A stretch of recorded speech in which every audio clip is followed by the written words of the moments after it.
Collector శ్రీమతి నాగరాణి గారికి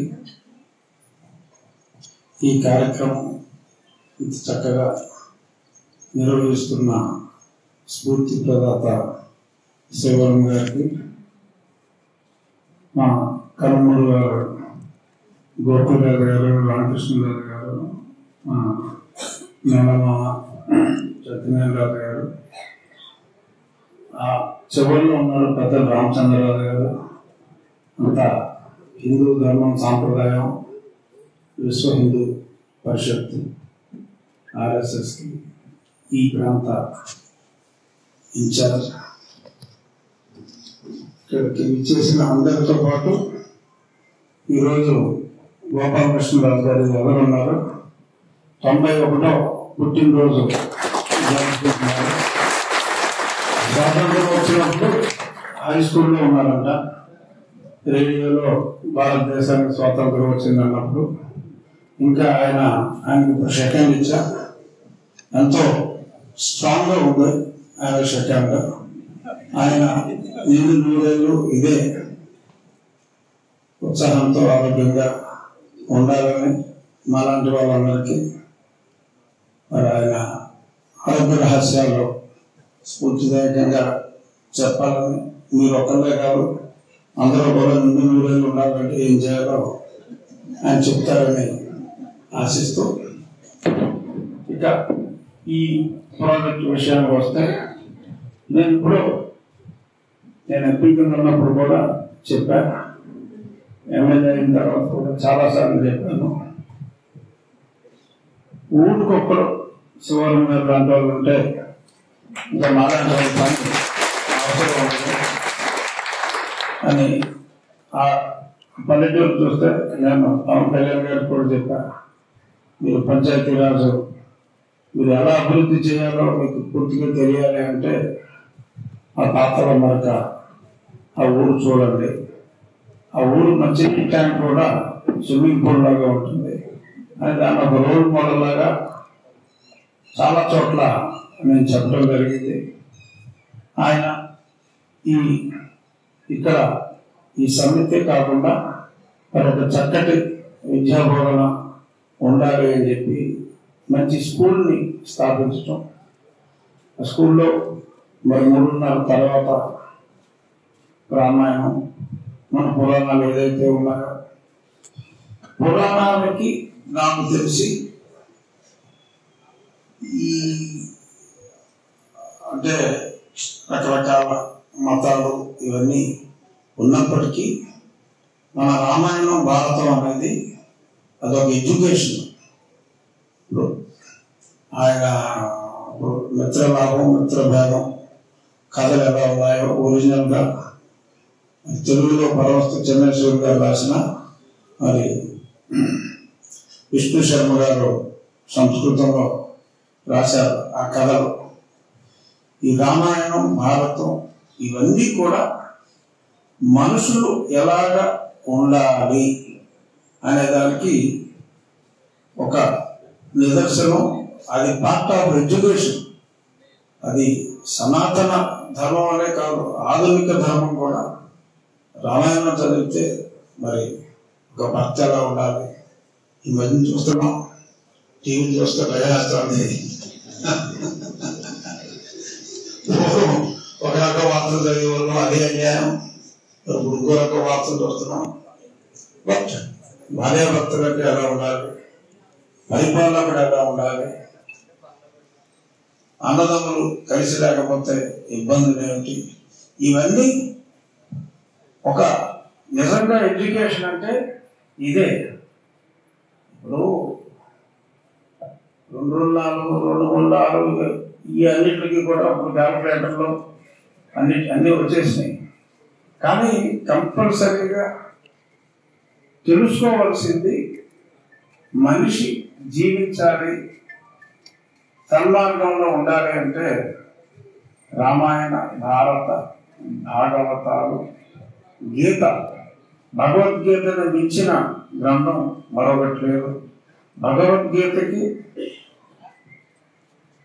ఏ మతానికి కూడా చెప్పాలి అంటే అందులో ఉన్న ఆ దిష్టిని తీసుకుంటే అన్ని మతాలు చివరికి చెప్పేది,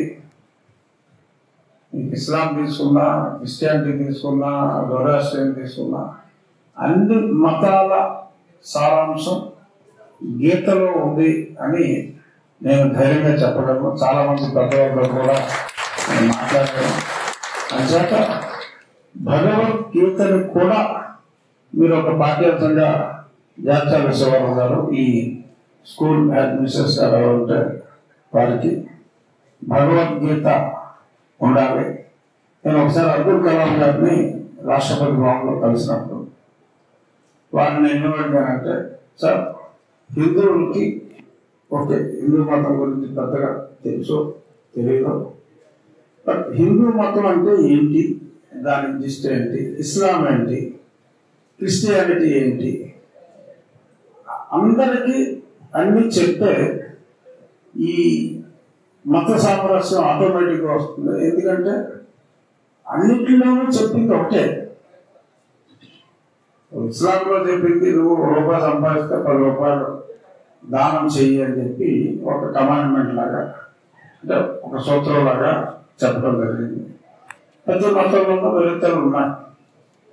అలాగే జీసస్ క్రైస్ట్ చెప్పింది కూడా అన్ని మంచి పాయింట్లే ఆయన చెప్పింది.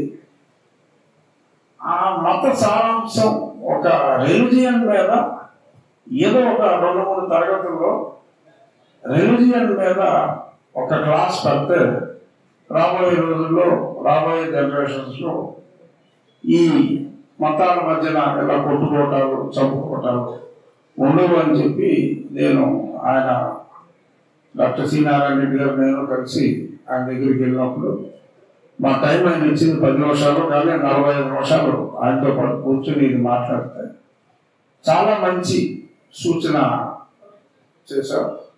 తప్పకుండా దీన్ని ఎలా ఇంప్లిమెంట్ చేయాలో అనే దాని గురించి కూడా మరి ఆయన చేస్తానన్నారు. కానీ ఆయన మంచి ఆయన, కానీ రాజకీయాలు డిఫరెంట్గా ఉంటాయి కాబట్టి అది పెద్దగా ఇంప్లిమెంట్ అవ్వలేదు. కానీ ఏదో ఒక రోజు మరి ఆ అన్ని మతాలు ఒకటే సింగిల్ లైన్ కొటేషన్ చెప్పుకుంటాం.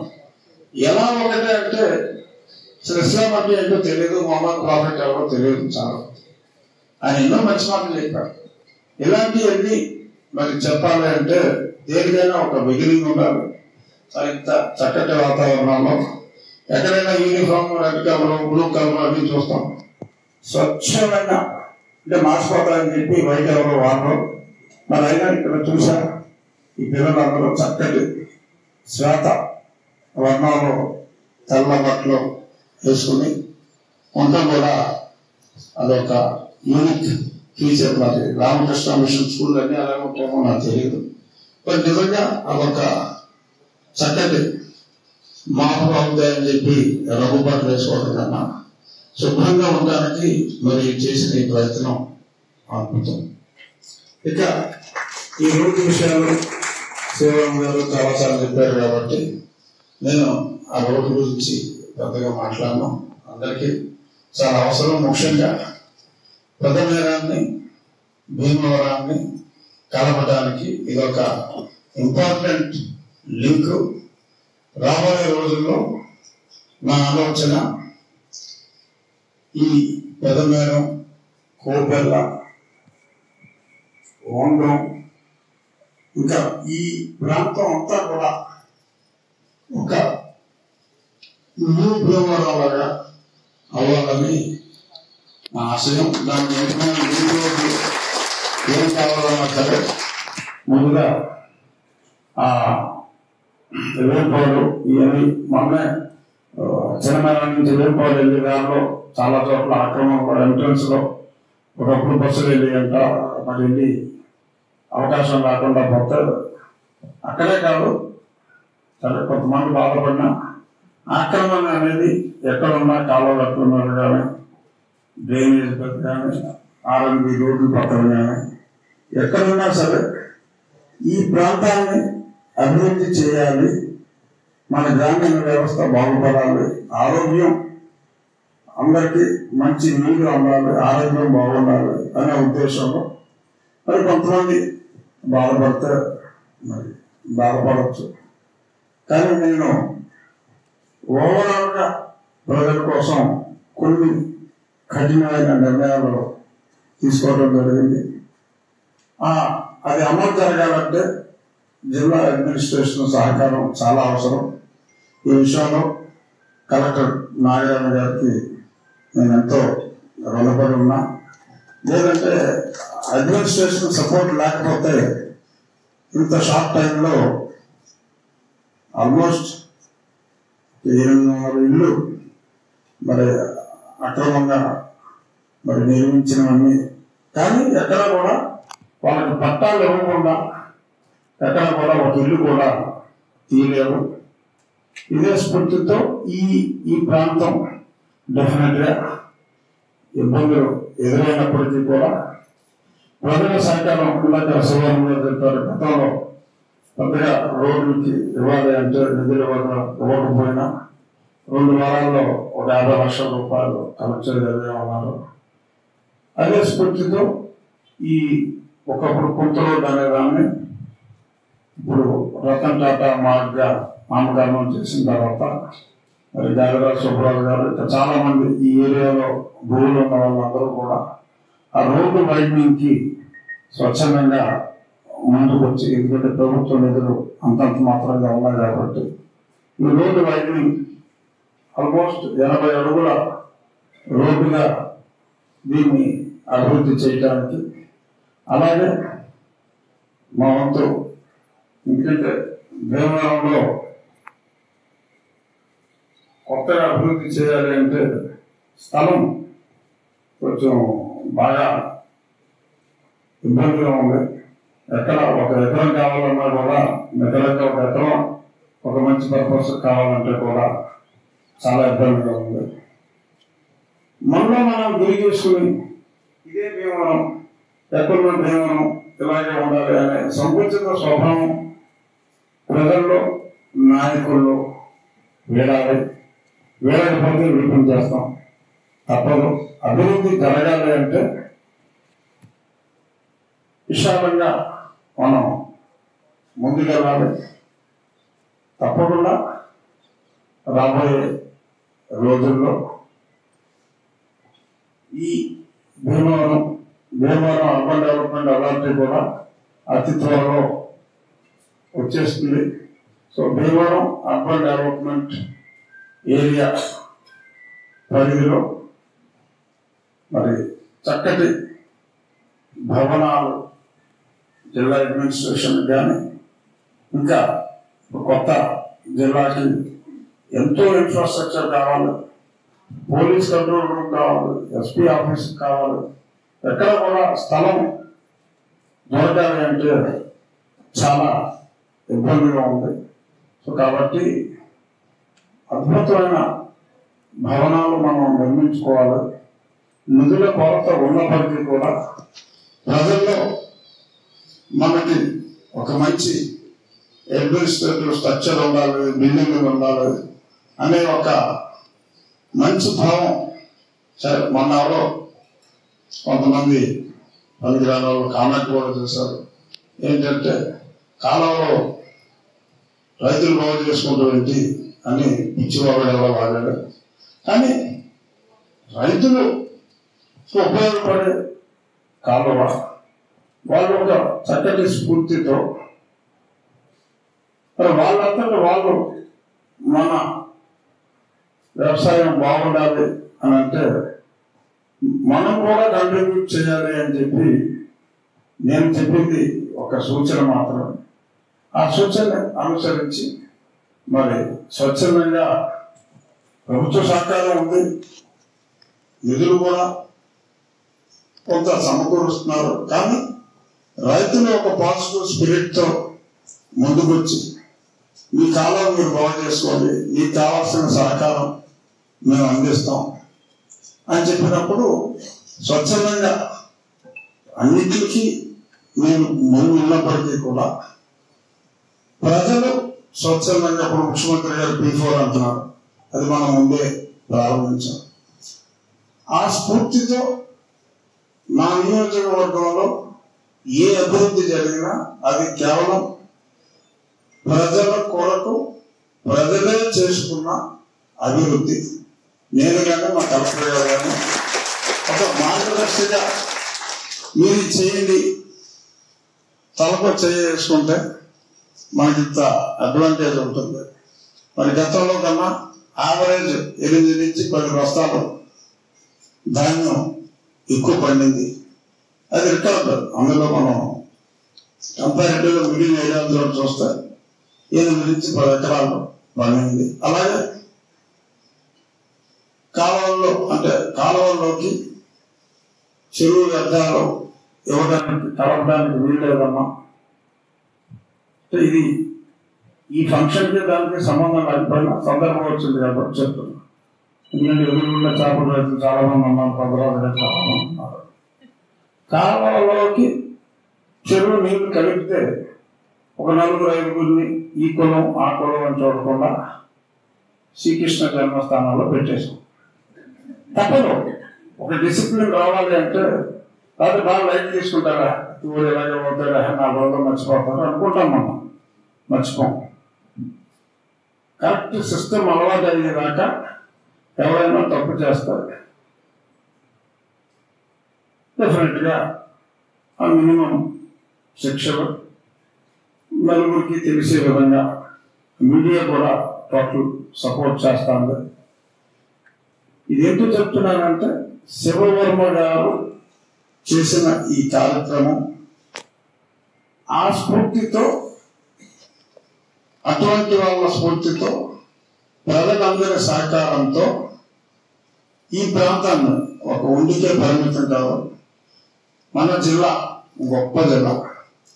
ఈ జిల్లా కేంద్రమైన భీమవరం చుట్టూ సమగ్రమైన అభివృద్ధి కోసం అందరూ సహకారం అందించాలని ప్రభుత్వం ఉంటుంది. ప్రభుత్వం కూడా వాళ్ళ చేతులు పోలు చేసుకుంటుంది, ప్రభుత్వం డబ్బులు ఇస్తుంది.